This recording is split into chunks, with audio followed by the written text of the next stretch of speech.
జిల్లా మెట్పల్లి పట్టణంలోని ఆసుపత్రిలో ప్రభుత్వ హాస్పిటల్లోని వైద్యుల పనితీరుపై కాంగ్రెస్ నాయకులు రోగులను పరామర్శించి వారి యొక్క ఆరోగ్య తీరును అడిగి తెలుసుకున్నారు. ఈ క్రమంలోని కాంగ్రెస్ మహిళా నాయకులు వైద్యులకు పలు సూచనలు ఇచ్చారు.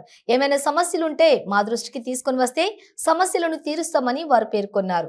మహిళా నాయకురాలు మాట్లాడుతూ ప్రభుత్వ హాస్పిటల్లో చాలా మందికి చాలా మంచిగా చూస్తున్నారని వారు తెలిపారు. రోగులకు గర్భవతులకు కూడా చాలా మంచిగా చూస్తున్నారని తెలియజేశారు. ఈ కార్యక్రమంలోని మెట్పల్లి పట్టణ అధ్యక్షురాలు అందే భవిత, ఆతుర్తి హరిత, అక్షర, రోహినా బేగం, రూప తదితరులు ఈ కార్యక్రమంలో పాల్గొన్నారు.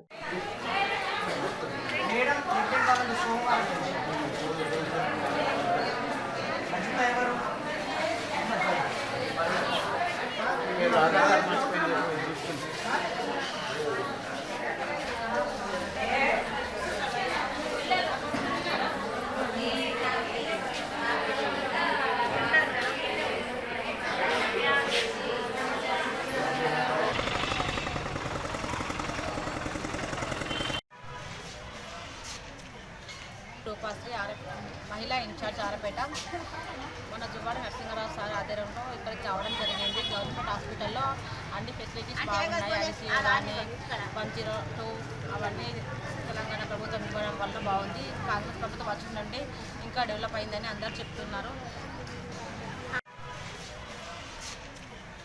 రూపాశ్రీ మహిళా ఇన్ఛార్జ్ ఆరపేట మన జువాడి నరసింహరావు సార్ ఆధ్వర్యంలో ఇక్కడికి రావడం జరిగింది. గవర్నమెంట్ హాస్పిటల్లో అన్ని ఫెసిలిటీస్ బాగున్నాయి. ఐసీయూ కానీ 102 అవన్నీ తెలంగాణ ప్రభుత్వం ఇవ్వడం వల్ల బాగుంది. కాంగ్రెస్ ప్రభుత్వం వచ్చిందండి ఇంకా డెవలప్ అయిందని అందరూ చెప్తున్నారు. నా పేరు ఎదుర్తి హరిత. మేము కాంగ్రెస్ పార్టీ మహిళా అధ్యక్షులము. మేము కోట్ల నియోజకవర్గంలో జువాడి సార్ ఆధ్వర్యంలో మేము ఈరోజు మహిళలందరం కలిసి అధ్యక్షులము ప్రభుత్వ హాస్పిటల్ని సందర్శించడం జరిగింది. ఇక్కడ ఏ సేవలు అందుబాటులో ఉన్నాయి లేవనేది పేషెంట్లని, అనారోగ్యానికి గురైన వాళ్ళందరినీ అడగడం జరిగింది. చాలా బాగుంది ట్రీట్మెంట్, ఫ్రీ ట్రీట్మెంట్, ఎలాంటి ఇబ్బంది లేదు అని చెప్పి లోపల చెప్పడం జరిగింది. अस्सलाम वालेकुम, मेरा नाम रोहिना है, कांग्रेस जुवाड़ी नर्सिंग है।